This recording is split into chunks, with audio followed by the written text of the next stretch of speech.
Hello everyone, welcome to learn sure. आज हम discuss करने वाले हैं आप लोगों के ई एडमिट कार्ड के इंस्ट्रक्शंस को पढ़ेंगे, जानेंगे इंपॉर्टेंट पॉइंट्स कौन कौन से हैं और आपको किस किस को ध्यान में रखना है गाइस। ठीक है, सबसे पहले आप लोग अपने एडमिट कार्ड कैसे डाउनलोड कर सकते हैं। जब आप गूगल पे सर्च करेंगे delhi-district-courts.nic.in, इसको जब आप सर्च करेंगे तो आपको दिल्ली डिस्ट्रिक्ट कोर्ट की वेबसाइट का लिंक खुलेगा और जब आप उस पर क्लिक करेंगे तो आपको ये वाला पेज खुलेगा जो कि हमारे दिल्ली डिस्ट्रिक्ट कोर्ट का है। इसको ओपन करने के बाद जब आप इसको स्क्रॉल करेंगे नीचे हमारा सेक्शन है रिक्रूटमेंट्स का। जब आप इस पर क्लिक करेंगे तो हमारा पेज खुलेगा रिक्रूटमेंट सेक्शन का, ये वाला।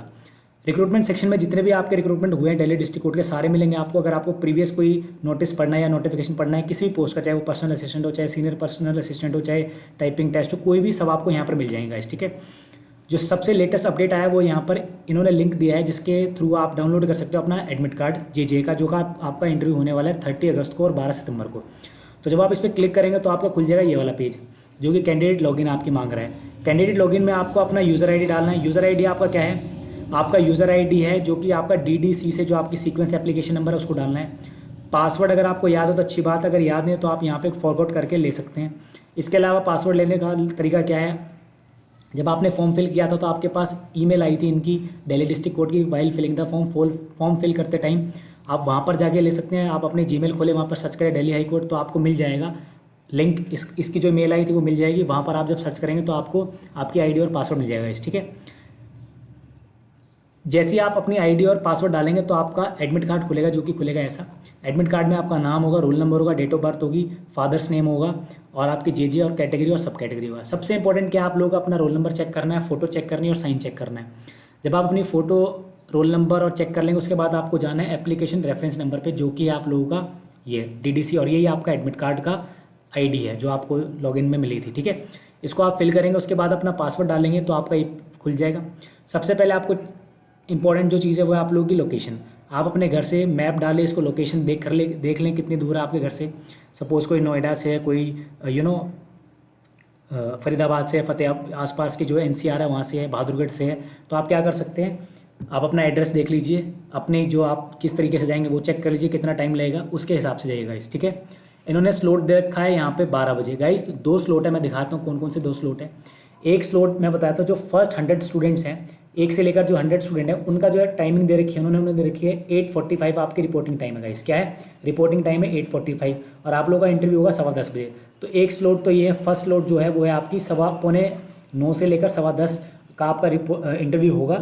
8:45 बजे से पहले आपको पहुँचना है गाइस। ठीक है, ये आपका रिपोर्टिंग टाइम है। जो दूसरी टाइमिंग है वो है ये 12 बजे से आपका स्टार्ट हो जाएगा एंट्री और आपकी जो गेट क्लोज हो जाएगा 12:45 बजे। तो आपको अपने रिपोर्टिंग टाइम, जो आपका फर्स्ट रिपोर्टिंग टाइम है, गेट क्लोजिंग टाइम नहीं, जो आपका रिपोर्टिंग टाइम है उससे 1 आवर पहले जाना चाहिए, क्योंकि गाइस कोविड चल रहा है, प्रॉब्लम हो सकती है, कहीं पर आपको टाइम लग सकता है। बेटर है कि आप लोग 1-1.5 घंटा पहले पहुँचने की कोशिश करें गाइस। ठीक है, डेट आप लोगों को पता है 12 सितंबर है और एक डेट है 30 अगस्त, और जिनका 30 अगस्त को उनके सिर्फ 5 से 6 दिन रह गए गाइस। आप लोग सीरियस होकर पढ़ने लग जाइए, अपडेट रखिए, नई चीज़ ना पढ़े, जो आपकी पुरानी उन चीज़ को पढ़िए, कोई करंट इशू वो पढ़ते जाइए गाइस। ठीक है guys, name of the examination आपको पता है, जे का इंटरव्यू होने वाला है गाइस। ठीक है, अब पढ़ते हैं इसकी इंस्ट्रक्शन, क्या क्या इंस्ट्रक्शन है और क्या क्या इंपॉर्टेंट है गाइस। सबसे पहले इन्होंने लिखा है no request for change in interview venue. आपका जो इंटरव्यू वेन्यू वो चेंज नहीं कर सकते आप। आपका इंटरव्यू 30 हज़ारी कोर्ट में होगा और सिर्फ 30 हज़ारी कोर्ट के अंदर ही होगा और इसके अलावा कहीं नहीं होगा इस। ठीक है, आप अपना एडमिट कार्ड यहाँ से ध्यान रखना है इसको। सेकंड पॉइंट है आप लोगों का, the candidate must bring print out. आपको प्रिंट आउट लेके आना है। मतलब उन्होंने वैसे तो बोल रखा है कि आपको कोई भी अपना पेपर्स नहीं लेके जाना है, लेकिन आपको अपना एडमिट कार्ड लेके जाना है और साथ में अपनी कोई भी वोटर आईडी कौन सी लेके जानी है जिसमें आपकी फ़ोटो हो। फ़ोटो किस किस में होती है? पैन कार्ड में होती है, पासपोर्ट में होती है, आधार कार्ड में होती है, ड्राइविंग लाइसेंस में होती है, वोटर ID कार्ड। इनमें से आप किसी को भी लेके जाएं और प्लस अपनी एक ये जो इस एडमिट कार्ड लेके जाएं। मतलब एक आपको एडमिट कार्ड लेके जाना है, एडमिट कार्ड प्लस आपकी कोई वोटर ID, ये दोनों लेके जाएं। साथ ही अगर आपकी मान लो आपके पास कोई ID ऐसी नहीं जिसमें फ़ोटो नहीं है, सपोज़ आपके पास कोई भी ऐसी ID नहीं जिसमें फ़ोटो हो, तो आप क्या कर सकते हैं, आपकी कोई रिसेंटली 2 फोटो, देखो लिखा हुआ है in case your admit card is without photograph. Suppose आपके पास ID जो है वो विदाउट फोटोग्राफ है, तो आप क्या कर सकते हैं, आप अपनी 2 रिसेंट पासपोर्ट साइज़ फोटोग्राफ लेके जा सकते हैं इंटरव्यू में गाइस। ठीक है, तो दोनों ऑप्शन हो गए। पहले तो आप लोगों के पास ऐसा कोई स्टूडेंट होगा नहीं जिसके पास इनमें से कोई चीज़ ना होगी, और अगर कोई एक्सेप्शन कुछ बन जाता है तो आप क्या कर सकते हैं, अपनी 2 रिसेंट फोटो लेके जाए और साथ में आप क्या लेके जाएंगे, साथ में लेके जाएंगे आप अपना एडमिट कार्ड, जो कि इसका प्रिंट आपको निकलवाना है। ठीक है, थर्ड पॉइंट क्या दे रखा उन्होंने, the candidate is required to reach report interview venue as per date. आपको उस डेट पे आना है, ऑब्वियसली डेट पे ही जाएंगे और रिपोर्टेड टाइम पे जाना है। मतलब इसके अलावा कोई टाइम और नहीं मिलेगा आप लोगों को और ना ही कोई लोकेशन मिलेगी। एक इन्होंने चीज़ मेंशन करके, candidates are requested to attend the interview in formal attire, extremely important. Formal attire तो वैसे भी जाते हैं सब लोग, बट फिर भी हर बारीकी का ध्यान रखिए। ऐसा नहीं कि आपने व्हाइट शर्ट पहन रखी है उसमें ब्लैक बटन दिख रहे हैं, थोड़ा सा अलग हो रहा है। ट्राई टू वेयर सिंपल, एकदम फॉर्मल अटायर में जाएँ आप लोग। इन चीज़ों को अवॉइड कीजिए, जो भी आपको फॉर्मल से आपको कैजुअल में लेके जाती है, उन चीज़ों को अवॉइड कीजिए। No late coming is allowed, आपकी लेट कमिंग अलाउड नहीं होगी, लेट आने पर आपको इंटरव्यू जाने नहीं देगा इस, ठीक है। और अंदर जाने के बाद आप इंटरव्यू खत्म होने से पहले बाहर नहीं जा सकते। रिस्ट्रिक्टेड आइटम्स क्या है, position and use of electronic device नहीं ले सकते, मोबाइल नहीं ले जा सकते, माइक्रोफोन या कोई भी एसेसरीज नहीं ले सकते, Bluetooth enabled devices, calculator, pager, digital diary, book, notes, metal की वेस्ट नहीं जा सकते। ना ही आप बेंगल्स जो पहनते हैं, मैं बता देता हूँ, बेल्ट्स। देखिए गाइस, आप एक चीज़ देखना, आप लोग फॉर्मल पैंट पहन के जाएंगे, सपोज आपकी थोड़ी सी लूज़ होगी तो आप बेल्ट पहन लेंगे, इस चीज़ को ध्यान रखना। वहाँ पर बेल्ट अलाउड हो सकता है, आपको बेल्ट बिल्कुल एंट्री भी ना करे, तो बेल्ट के बिना आपकी पैंट कंफर्टेबल रहे, इस चीज़ को ध्यान रखिएगा इस, ठीक है। तो वहाँ प्रॉब्लम ना हो। ब्रेसलेट वगैरह, वॉच वगैरह सब कोई भी आपकी चीज़ अलाउड नहीं है गाइस, ठीक है। If any candidate is found in position of any, इनमें से अगर आपके पास कुछ भी मिलता है तो आपकी कैंडिडेचर क्या कर दिएगी, कैंसिल कर दिएगा गाइस, ठीक है। इस चीज़ को ध्यान रखना गाइस आप लोग। 6 पॉइंट है, the candidates appearing in the interview should in their own interest, आप अपनी मर्जी से आ रहे हैं, अपनी एलिजिबिलिटी खुद चेक करें, उनका काम नहीं है। उनका काम एंड में जब वो चेक करेंगे, अगर आप एलिजिबल नहीं होंगे तो आपको कैंसिल कर देंगे इस, ठीक है। आपको बाद में डिसअपॉइंटमेंट ना हो, इस चीज़ से बोल रहे हैं। Your candidature in whole recruitment process is purely provisional, अभी जो ये एडमिट कार्ड मिल रहा है प्रोविजनल है, अभी आप किससे सिलेक्शन नहीं हुआ है, सिलेक्शन आपका जब वेरिफिकेशन होगी तब होगा। Subject to pending details scrutiny, अभी आपकी स्क्रूटनी होगी। स्क्रूटनी मतलब छाटनी, मतलब छंटनी बोलते हैं इसको। छाटा जाएगा आपको, जो फिल्टर किया जाएगा, जो एक्चुअली जिसके पास सब चीज़ें ओरिजिनल होगी, ऑथेंटिक होगी, उसको एंड में लिया जाएगा गाइस, ठीक है। आपकी जो एलिजिबिलिटी सब चीज़ चेक की जाएगी। Advertisement for the post you have applied for, in case it is found any stage that the candidate does not fulfil the eligibility, अगर आप एलिजिबिलिटी क्राइटेरिया फुलफिल नहीं करते हैं तो क्या किया जाएगा, आपकी candidates found false is not in conformity with the eligibility criteria mentioned in the advertisement including caste, suppose caste certificate में कोई इशू है तो क्या कर दिया जाएगा, candidate of such candidate is liable to rejected, क्या कर दिएगा, रिजेक्ट कर दिएगा। जो अभी सर्टिफिकेट अभी आप लोगों के चेक होंगे कि आपका ओबीसी सर्टिफिकेट कहाँ का है, एससी सर्टिफिकेट कहाँ का है, एसटी सर्टिफिकेट कहाँ का है, डेट कब की इशू है, कब आपने बनाया, सारी चीज़ें इसमें चेक की जाएगा इस, तो आप लोग ध्यान रखना इसी को। 7 पॉइंट क्या है, the candidate must check the detail printed on the admit card को चेक कर लीजिए, मैंने पहले बता दिया अपना रोल नंबर वगैरह सब। Admit card mention some other discipline post or is without photograph or any other issue, अगर मान लो एडमिट कार्ड आपका जनरेट हो चुका है उसमें फोटो नहीं है तो ये डिपार्टमेंट की गलती है, लेकिन आपकी रिस्पॉन्सिबिलिटी बनती है कि आप लोगों को अपनी पता करनी है, गलती अगर कोई है तो चेक करनी है।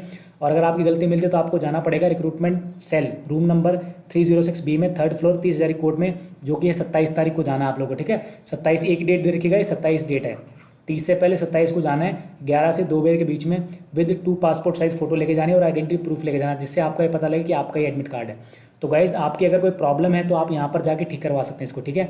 No request for change in time category date of birth shall be entertain since the candidate were advise to check there, देखिए बाद में चेक नहीं किया जाएगा, अभी आपके पास टाइम है, 27 तारीख को आप जाके चेक कर सकते हैं। अब क्योंकि कोविड चल रहा है तो सबसे इंपॉर्टेंट इंस्ट्रक्शन देख लो, the candidates shall not require to bring their original, मतलब आपको कोई ओरिजिनल डॉक्यूमेंट नहीं लेके जाना। कंसर्निंग देयर एजुकेशन क्वालिफिकेशन, मतलब एजुकेशन क्वालिफिकेशन जैसे मान लो कास्ट सर्टिफिकेट या आपने 12th मार्क डिग्री वगैरह ये नहीं ले जानी। हाउएवर द फाइनल सिलेक्शन, लेकिन जो फाइनल सिलेक्शन होगा वो आपकी वेरिफिकेशन होगी, ऑथेंटिकेशन चेक की जाएगी, तब किया जाएगा। बायोमेट्रिक भी चेक होगा, अगर मान लो कोई फ्रॉड बच्चा है, मान लो किसी ने Tier 1 के अंदर किसी दूसरे बच्चे को बैठा रखा था, ये फ्रॉड भी चलता है, मुझे नहीं पता चलता है कि नहीं चलता, लेकिन हाइपोथेटिकली अगर मान लो 1% हुआ है केस, तो उसकी बायोमेट्रिक यहाँ पे मैच नहीं होगी, और बायोमेट्रिक मैच नहीं होगी तो उसकी कैंडिडेट कैंसिल कर दी जाएगी, ठीक है, ध्यान रखना इसको। In case of any difficulty in including the virtual, अगर मान लो कोई वर्चुअल इंटरव्यू होने में कोई मान लो इंटरनेट इशू आ गया, कोई इलेक्ट्रिक इशू आ गया, तो टेक्निकल ग्लिच आ गया, तो बाद में किया जाएगा वो इंटरव्यू आराम से, ठीक है। 3rd पॉइंट है, all the candidates on reaching 30 Hazari court complex shall go through mandatory thermal screen, आपको थर्मल स्क्रीनिंग से जाना पड़ेगा ऑब्वियसली प्रोस्क्राइब परफॉर्मा के according, that he or she is any member, और उसकी कोई फैमिली में कोई भी मेंबर क्या नहीं है कोविड का पॉजिटिव नहीं आया है, ठीक है। अगर पॉजिटिव आया तो उसकी इंस्ट्रक्शन दे रखी है। Any candidate who is visible seen sick, अगर कोई बीमार दिखता है, अगर किसी का टेम्परेचर ज़्यादा है या कम है नॉर्मल से, या खांसी करते हुए स्नीज है, जुकाम है, नॉट अपेरेंटली जो फिजिकली ठीक नहीं दिख रहा, उसको भी एंटर करने नहीं दिया जाएगा आपके इंटरव्यू के लिए, ठीक है। 5th पॉइंट है, if any candidate residing Delhi NCR, अगर कोई दिल्ली NCR एरिया से अंडर क्वारंटीन एरिया से आ रहा है, क्वारंटीन जोन में रहता है, तो उसको क्या करना है, movement of candidate has been restricted, उसका भी जाना अलाउड नहीं है, अगर ठीक है। ही शैल सबमिट, अगर ऐसा होता है तो वो अपना क्या करे, जाए सीनियर एडमिनिस्ट्रेटिव ऑफिसर के अंदर, वहाँ पर अपना परफॉर्मा दे, अपना रिकॉर्ड दे कि हमारे यहाँ ऐसे क्वारंटीन और का इसलिए मैं नहीं आ सकता, या फिर हमारी फैमिली में कोई है, तो आपको रिबेट और टाइम अलग दिया जाएगा। ऐसे बच्चों को क्या किया जाए, सीकिंग अनदर डेट, उसको अनदर डेट दी जाएगी, another interview, scanned copy, test report और notification otherwise relevant information about the containment zone. लेकिन आपको, अगर आप कंटेनमेंट जोन में, तो आपको प्रूफ देना पड़ेगा कंटेनमेंट जोन का, स्कैंड कॉपीज देनी पड़ेगी, मेडिकल ट्रीटमेंट की, अगर आप कोविड हुए हैं तो ये सारी आपको देखना है। The district court establishment after receiving such application shall take a call for arranging. उसके बाद डिस्ट्रिक्ट कोर्ट क्या करेगा, आप लोगों के लिए अलग इंटरव्यू ऑर्गेनाइज करेगा फॉर फ्यूचर कन्वीनियंट, जिसमें आप डेट के अकॉर्डिंग, जैसे मान लो 14 दिन का क्वारंटीन पीरियड है, उसके 14 दिन के बाद या 20-25 दिन के बाद आपको टाइम दिया जाएगा, उसके बाद आप जा सकते हैं, ठीक है। फिजिकली और through distant VC as the case में भी, अगर मान लो कोई बच्चा बहुत वीक हो गया, कोई प्रॉब्लम होगी, तो उसका वर्चुअल इंटरव्यू अलग भी लिया जा सकता है, ठीक है। On schedule date for virtual interview the candidate shall report the facilitation centre counter gate number 1A 30,000 court complex. आपको यहाँ पर जाना है, ध्यान रखना इसी चीज़ का। 7 पॉइंट है, the candidate shall be join the virtual interview from 10 different courts room. आपके 10 अलग अलग कमरे होंगे, थ्रू IT इंफ्रास्ट्रक्चर से जोड़ा जाएगा आप लोगों को, डेडिकेटेड इंटरनेट प्लेटफॉर्म होगा, वीडियो कॉन्फ्रेंसिंग होगी मेंबर्स की, ठीक है। The following necessary precautions to be taken, आपको ये प्रिकॉशन टेकन करने हैं। थर्मल स्कैनिंग होगी आप लोग की, each candidate will be done at the entry के टाइम पे। The candidate shall follow the social, आपको सोशल डिस्टेंसिंग मेंटेन करके रखनी है। No person shall be allowed entry without mask, आपको लेके जाना है। Third, the candidate will sanitize, आपको सैनिटाइज किया जाएगा, हैंड किए जाएंगे, मतलब आपके sanitize before entry in the conference room. ये आपका नोटिफिकेशन आया है इंटरव्यू के रिगार्डिंग, ये हमारा एडमिट कार्ड है, सारा मैंने आपको डिटेल बता दिया। आपका कोई डाउट है आप मुझे मैसेज कर सकते हो। ये चेयरमैन है रिक्रूटमेंट कमेटी, ठीक है। If you like my video please subscribe my channel, if you don't subscribe. Thank you guys.